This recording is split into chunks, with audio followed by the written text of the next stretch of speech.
Howdy folks, I'm Calm Coral Hairstreak, cordially courtesying to coronated cornflowers. I'm Amber. And here are more coronated cornflowers for us to curtsy to, but they're just corn, so I don't know why we think that they deserve to be bowed to. Well, they're flowers, they're not corn. Well, okay.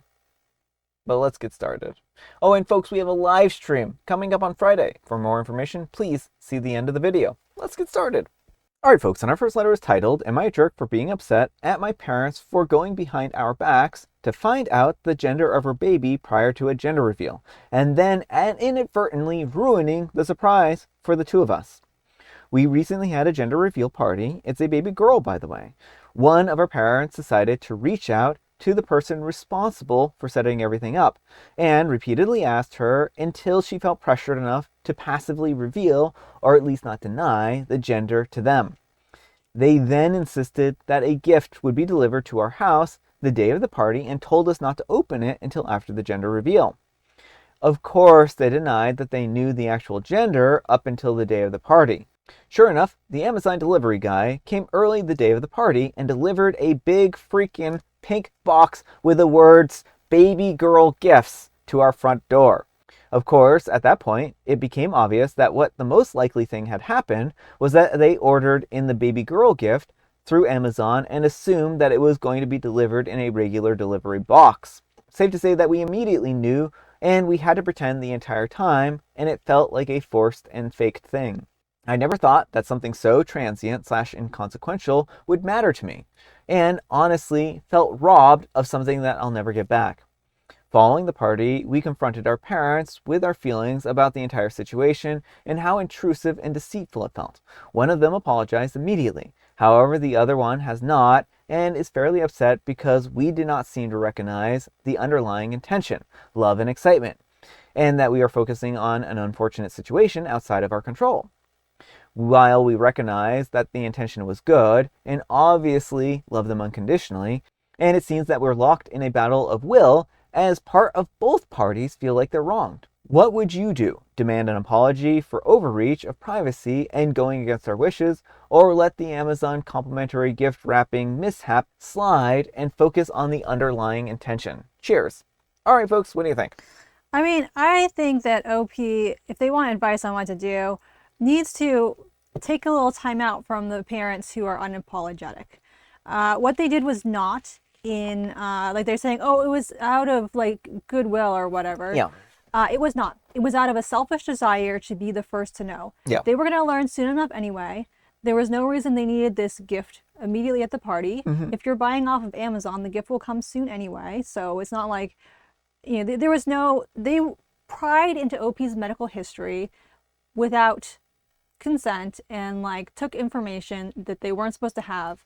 And like in some ways, like the ruining OP's joy, like that's bad, but that's a smaller issue. The bigger issue is that they're willing to like go dig into something that OP has explicitly told them, don't do this. Yeah. So the big problem I have here is that they could have waited. They chose not to, and like you said, this was a matter of like they wanted to be the first ones to know. And instead of being responsible and ensuring that whatever gift that they sent was, wrapped as a gift, they just went ahead and, did this thing. And like what you said, that they could have actually ordered this to arrive after the party. There wasn't even any need to have this big box of gifts before the party. It's not like the kid is here, right? Mm-hmm. And so they ruined a moment when they didn't even have to, right? And so that's what really bothers me about the situation, is it seems like there were a lot of different paths they could have taken, and they chose like the worst one. Yeah, well, and I also wonder too, I know they're claiming this was just an Amazon thing, but like if the box was specifically like decked out for a baby girl, usually Amazon boxes are pretty generic. Well, sometimes, right? We've had a few things, not gifts, but a few things that arrive on our front porch that were in the original packaging. It just depends on how big the box is. So like if you have like a really big box already, then they might just send it as is. Yeah. Okay, yeah, that makes sense. I was wondering for a second if like maybe they knew, but maybe you're right. But like I think the important thing is all the parents involved have made it clear that they don't respect OP's boundaries. Mm-hmm. And I think this does not bode well for the future, because when you have parents who are already overstepping, usually when the baby is here, things are about to get worse. So I think that OP and her husband, OP is the OP's the husband. I think I think both partners, need to let their parents know that, like, we're taking a little time out and we're going to be setting some boundaries. And if you overstep these boundaries, like, this timeout is only going to get longer. Yeah.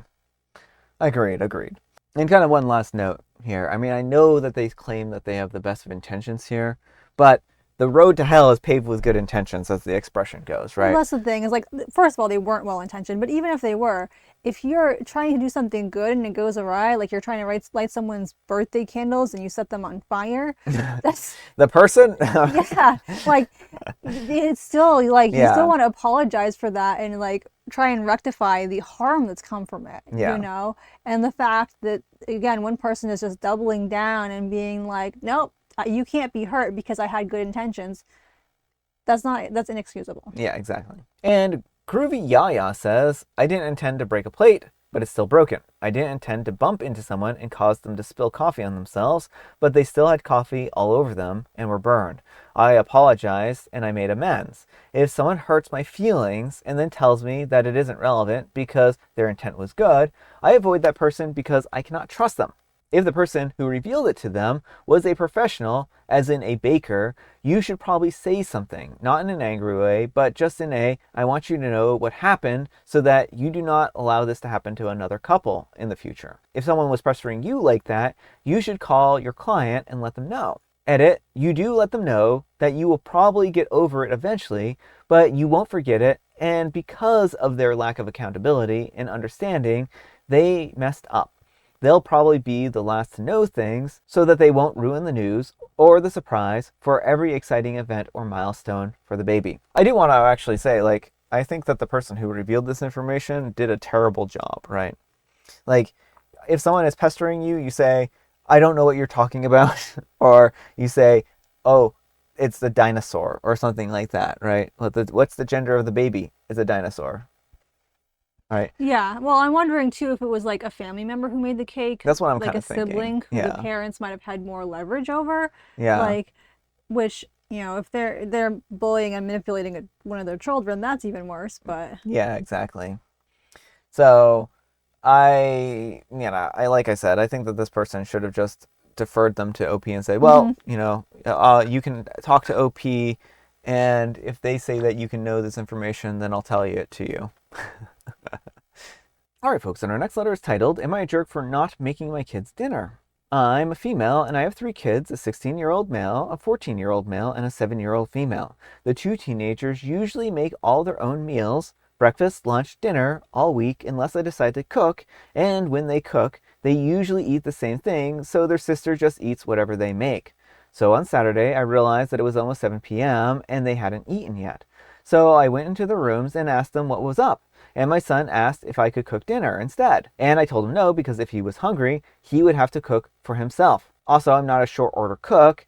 He responded by saying, but we've cooked all week. And I just told him that's what he's going to have to do when he gets older and he's on his own anyways.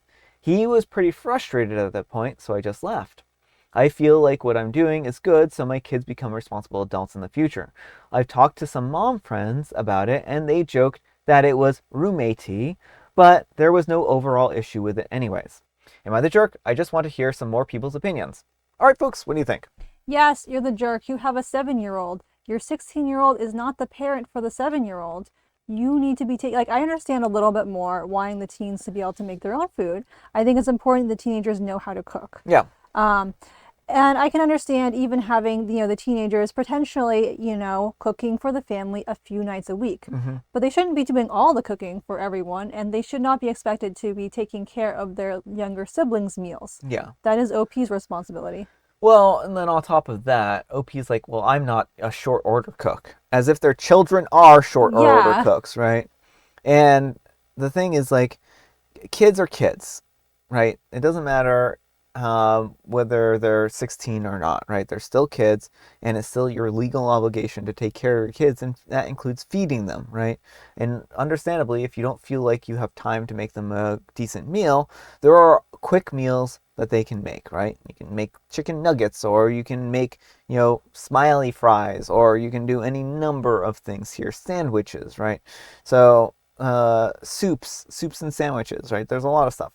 And I think that OP here is kind of losing sight. Yeah, it's important to teach your kids how to, do chores, do cooking, invaluable skill. But that doesn't mean that they need to do it every single night. Mm-hmm. But let me know what you folks think. So anyhow, take care and good luck. And Sea Survivor 9 says, so you stop parenting. Your 7-year-old goes hungry because you're not a short order cook? Wow, you're the jerk. And Orange Moon Boots says, yeah, that was my thought. The teens can make their own food, but it's not fair to the 7-year-old if they're having a cooking standoff or whatever. Also, is OP planning on cooking for themselves, or does OP eat all of the teens' dinners all week? That's a good question. Mm-hmm. And Specialist Hyena 582 says, they're your kids, man. 7-year-olds shouldn't have to cook for themselves. You're 100% the jerk. And Put a Bird on It says, honestly, 14 and 16-year-olds shouldn't have to cook for themselves every day either. Sometimes, yes, for sure, but not always, and not because they need to parent a 7-year-old sister. Alright folks, and our next letter is titled, Am I a jerk for not scolding my 7-year-old son for having multiple crushes?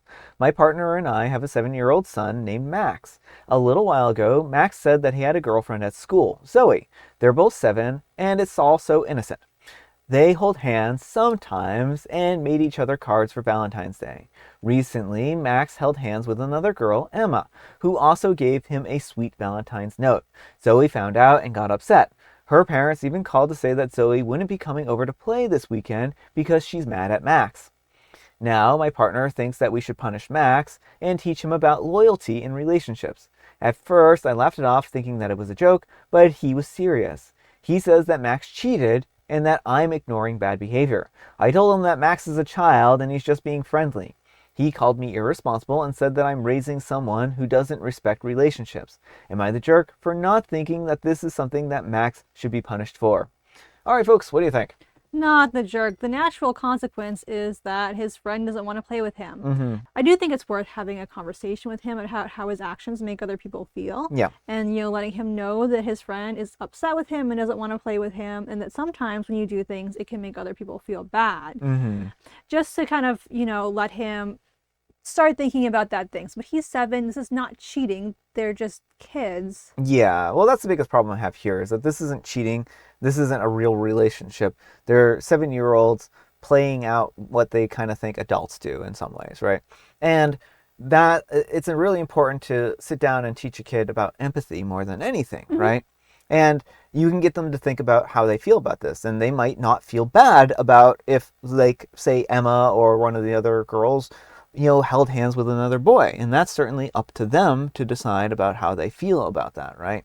And certainly, like, if they can explain that sometimes people's feelings get hurt and that, there's nothing you can do about that. You can apologize to them and you can, move on. But that doesn't necessarily make him a bad person just because he was being friendly with another girl here. Again, like, this isn't a serious relationship. And I think, again, teaching more about empathy and how Mm-hmm. other people feel about things is a better way of going about this more than, anything, right? Yeah, well, I think that's really the key is, focusing on the empathy aspect and, Mm-hmm. framing it as how would you feel in this situation and Mm-hmm. just, having him think about that. Yeah. And certainly, like, if, the thing is, like, a lot of relationship issues come up because people never learned how to properly communicate their expectations and stuff like that, right? And if she's jealous and she wanted exclusivity, that's something that they should have, like, talked about or something like that, or they should be on the same page. And the parents can explain that, well, she clearly had a different idea about what you and her were, and that's something that you two can talk about or something like that, right? Right. I think it's a great learning opportunity for all the kids involved on how to communicate your feelings and how Mm-hmm. to communicate your expectations. And so, like, I can't blame any of the kids here for any of the behavior. I mean, like, I don't blame the one girl for getting upset. I don't blame, Max here because I don't think he did this out of malice to hurt somebody. But I do think that there needs to be some, there's a good learning experience here for all the kids involved, and that can help them learn how to develop healthy relationships in the future and talk about their feelings in the future. Right. But punishing him is the last thing he needs, like, again, there may be the natural consequence of one of his friends doesn't want to play with him anymore. And that's just a natural consequence. But I think the idea of punishing him for this is not okay because, again, like, he's 7, he doesn't understand the idea of, like, monogamous relationships in the way adults do. Yeah, exactly. But let me know what you folks think. So anyhow, take care and good luck. All right, folks, it is tea time. Grab your beverages of choice. I've got some tea right here, and Amber, she has a joke. What did one sea mammal say to their bratty sibling? Oh, I think they said, "Look, it's a whale of a tail. That's not true. You're a liar." You otter be nice to me. Oh. And it's World Otter Day. So go find yourself an otter to befriend, and then you two can run away into the ocean and be together forever. I don't know why I'm saying any of this, but But otters, they do sleep holding hands with their, yeah, that's very cute. It's also National Hamburger Day, so. Ooh. So you and your otter friend can go eat a hamburger together. This has just gotten very weird. Yes, very, very weird indeed. And I have licorice spice. Like in pictures, people running away with otters, hamburgers in tow. All right, folks, that's all the time we have for today. Thank you so much for watching. Happy, wonderful Wednesday, Hump Day, Friday, Junior's Eve. Amber, we need some kind of moral advice and or guidance. And please have it a haiku for Haiku Wednesday. Boundaries are set and trampled so easily. Make offenders pay. Yeah, I like it. Thanks so much for watching, and we'll see you all tomorrow.